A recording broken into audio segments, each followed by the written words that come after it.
That's not what we expected coming into the season. I didn't think he'd be at this level. Not like this. I didn't think we'd be where it's at now.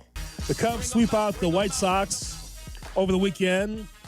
And if you like old ladies being run down by cars, that's exactly what you saw over the weekend. That's what you like, Cap? That's exactly what we saw over the weekend. Excuse me? It's like the cars just hitting the accelerator and trying to get after the old lady on the walker. That's exactly what we saw from the Chicago Cubs against the AA White Sox. As I always tell you, there's levels to this, Cap. I couldn't even fight with you on Friday. Couldn't even muster up, fart out any words of, Cap, my White Sox have got a bit. I got nothing to say. There's levels to this. The Cubs are one of the best teams in baseball. And the White Sox, well, at some point in 2031, will compete with you in those Crosstown Classics. That's progress, because you've been saying 2032. Well, I just think we can win a game in 2031. Maybe the series in 2032. So, Cap, that's what it is, Cap. Levels to this. We're not at that level. The Sox brethren and I and the Cubs, this is why they're one of the best teams in baseball. It was showcased over the weekend. Yeah, they're a really good team, and it was what they needed to do, take care of business, and they're 2 up in the division. The Cardinals have won, I think, 12 of 14, 11 of 13, but they lost yesterday, and the Cubs found a way to win a baseball game, now off to Miami to take on the Marlins. So we'll see how that goes. White Sox, I think, are off. And then who comes in? Seattle? Yeah, they were off the last 3 games as well. So I like Miguel Vargas. I like his fight. I like his bat. He looks like he's starting to come around. I thought he had a good weekend. I like Chase Mydroff. I do. I think he's a solid ball player. Look at you rolling your eyes over there. I thought Jonathan Cannon threw the ball well. Cannon. But you cannot, I think it was Saturday's game. They all run together. But Saturday's game, the White Sox walked 11. You can't walk 11. And then play at the plate, throw it right on the money. It's not even going to be close, and Matt Thace drops it. Like the errors that they made, you cannot give teams second chances. You cannot do it. And for my Cubs, they pitched well. Thought their bullpen was really good over the weekend. And you got big hits and big spots, and there's a guy named PCA who he's just ridiculous, man. That guy is just rolling. Yes, there's PCA, and then there's the old ladies that could not get up over the weekend. That was the Sox pitcher. There we are. And I can't get up. There it is. I knew that guy would have something. There's the White Sox right there. Jay Moore. There it is. Ridiculous. That guy's amazing.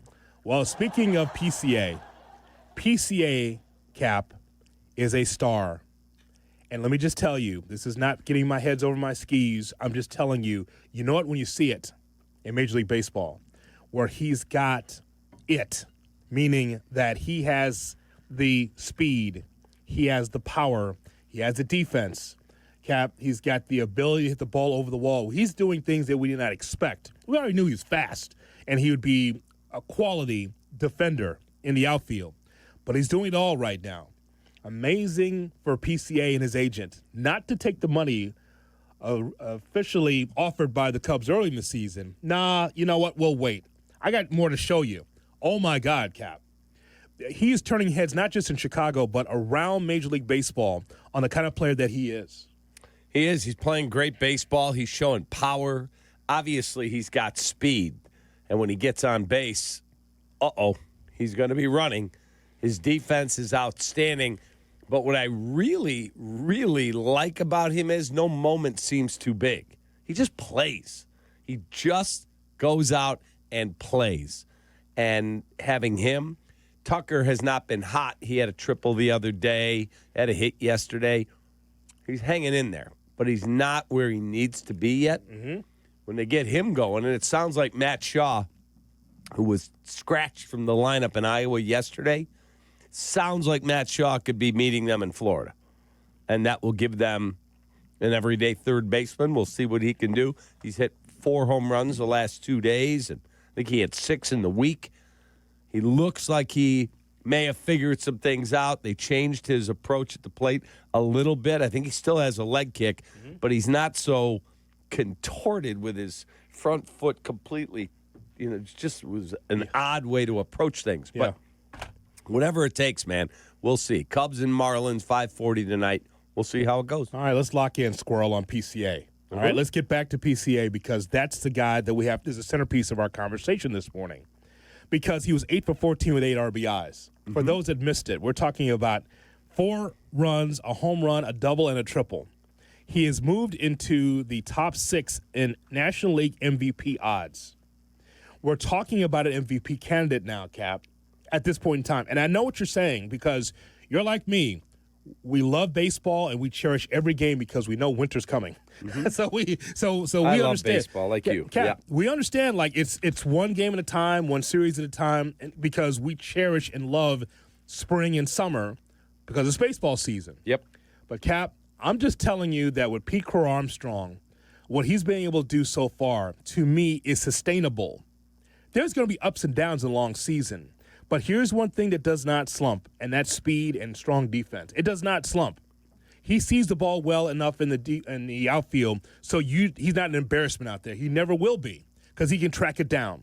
Him being able to steal bases, the Cubs are still number 1 in stolen bases, I believe, in Major League Baseball. A big part of that is Pete Crow-Armstrong. And so, to me, when he's top 6 in ML, National League MVP, that says a lot about him. It says a lot about, even with Tucker's struggles here or there, PCA's leading the way. That's not what we expected coming into the season. Did we not? I didn't think he'd be at this level. Not like this. I did not. When I was championing everybody should bet him at MVP at 55-1. Crazy. I didn't think we'd be where it's at now. I did not. I thought he'd be a really good player defensively. I thought he'd, have a little bit of pop to see where his numbers are amazing. An 8 of 14 over the weekend, driving in big runs, hit a 3-run home run on Friday down the line. Yeah, he's that dude, man. He is that dude. So, Ian Happ still not back. No, he's eligible to come off, I think, tomorrow. I think. I don't know, man. I kind of know Craig Counsell, and he'll go back to putting Happ at the top of the lineup. But Pete Crow's been fine at the top. Well, what if you did this? I was thinking about this driving to work today. It was nice and quiet. I had my coffee, and I'm thinking, if I was managing that team, would I leave PCA there? I would, and then I'd put Ian Happ maybe in the 2-hole. And then, because he grinds at bats, he allows Pete Crow-Armstrong, when on base, a chance to steal. Kyle Tucker in the 3-hole. Suzuki in the 4-hole. Michael Busch in the 5-hole. Dansby Swanson 6. Deserves it. Nico Horner 7. My catcher in the 8-hole. Kelly Amaya. Yeah. And then in my 9-hole, who am I missing? Matt Shaw. Matt Shaw when he comes back, yeah. Yeah. Or Bruhan. Or whoever you got over there at third base. It'll be Matt Shaw. Yeah. So I would live with that. Now you got a new daily double at the top. right. Not just, light hitting on base percentage, but you got someone that can hit the ball over the wall. You got a guy that can give you doubles, and then you have the patience of Happ at the top. I think that that's okay. I don't think that Happ will have a problem with that. Pete Crow, to me, has been comfortable at the top of the lineup. He's been regulated to 6 or 7? He's like 6 before the injury to Happ. He was down in the lineup. He was. And he said he was very comfortable down there. But now he's at the top of the lineup, and he's comfortable there, too. I think that says a lot, my friend. I think that when Happ comes back, I don't mind that to be the new daily double at the top. And with Tucker, look, right now the slash line this morning is 264, 375, and 522 slugging. You know he's going to be fine. He comes into your ball club as a top 10 player. Okay, again, ups and downs in the season. But here is the hallmark of Cubs baseball so far, Cap, is that, I'm not sure if the pitching is going to work. We got some guys down. But you keep winning. You keep winning series. You've got through a rough patch in April and May against some of the best in the National League West and came out whole. Correct. We thought Boy, if they could just be right around 500 at the end of April, getting through that gauntlet of Diamondback, Padre, Dodger. Yeah. And here they are, 2 games clear of the field in their division and have the easiest schedule the rest of the way after playing the single most difficult month any team will play this year. It's not an answer for today, but Jed Hoyer and the Cubs and everyone else there, Clark and Addison, has to think about 2 things. One, Kyle Tucker, is he going to be a Cub after this season? But what does the future of PCA hold financially? I know it's been 2 months, Cap, but to me, this is sustainable. You got something here. Don't Tribune company him like, oh, we'll wait for arbitration. Well, so just wait around. Cap, that's a guy you want to lock up. Agreed. I agree. Now, how much does that cost? I don't know, but I mean, if you keep playing it like this, you're going to have to pay through the nose for something like that. And by the way, there's nothing wrong with that. At least you have legitimate young players that'll be part of the now and the future for the Cubs. Bobby Witt Jr., Shea, what did he sign for? $285, I think it was. Kansas City? Yeah. Yeah. $285, I'm pretty sure. We broke that news here, and I just went apoplectic because the moribund Kansas City Royals doing nothing, and all of a sudden, oh, we're going to invest for our future. And the Sox, Benintendi. That's the highest you'll go. Right. And you went, I remember reading you the story. He signed an 11-year, $288.7 million deal, could potentially extend to 14 years with options that would make it worth $377.7. And when he signed that deal, he was in his infancy in the big leagues. He was. He hadn't been around very long, and they stepped up and got it done. He was the number 2 overall pick in big league baseball in the draft. That ends up being a sweetheart deal. Right. Imagine what you'd be paying him if you really got hot in the MVP conversation in the American League. Top 3, top 4. So I'm just saying that with PCA right now, he keeps going in this direction, Cap. Mm-hmm. Then it's not the Tucker conversation. It's Tucker and PCA. Imagine if you just would grab the money early. Oh, my God. That would have been bad for PCA. Right. Like, what was the offer? With options, it was $75 million. Yeah, not anymore. Jet tried to steal him. We're out Was of he Alexi Ramirez? we're out of the Jackson Merrill range now too, which I think was $135 million before the season this year. Smart by the Padres. If you're going to buy PCA out of his arbitration, it's going to look more like the Bobby Witt deal at this point. So Bobby Witt Jr. came up in 2022. That was his rookie year. He signed that monster contract. It was started with the 2024 season. So 2 years in, they gave him an 11-year, $288 million deal. 2 years in. So if you're the Cubs and you say to PCA, we want you to be here, we'll give you an 11-year deal. For how much? $300 million. It would probably cost you, because his first year of his deal, he's age 24. PCA will be 24 next season, right? It's probably going to cost you 11 years, north of $300 million. Yeah. And at this point in time, as we talk today, that's deserved. I feel like that's not going to slump. Plus, there will be people that will say, I've seen them on social saying to me, why didn't they lock him up early? Tried. Well, they tried, A.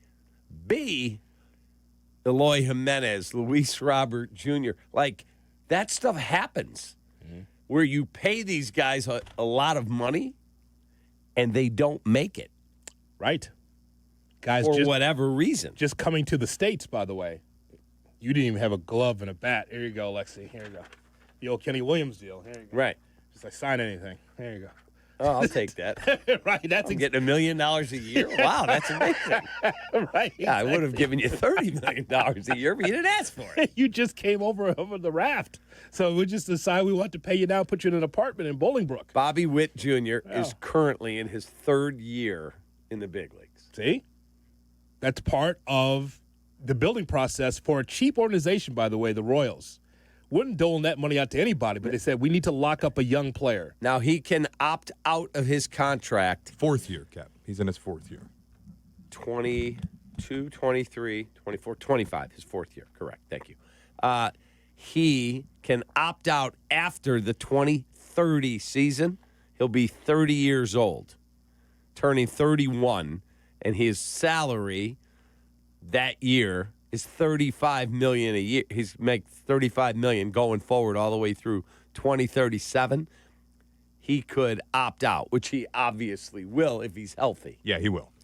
312-332-ESPN, 332-3776 is our phone number. Our thoughts about PCA. You're hearing us talk about the Cubs and Sox series. Were you there? We'd love to get your thoughts on the Cubs-Sox series. And also, PCA, is that the focus for the Chicago Cubs, more so than Kyle Tucker?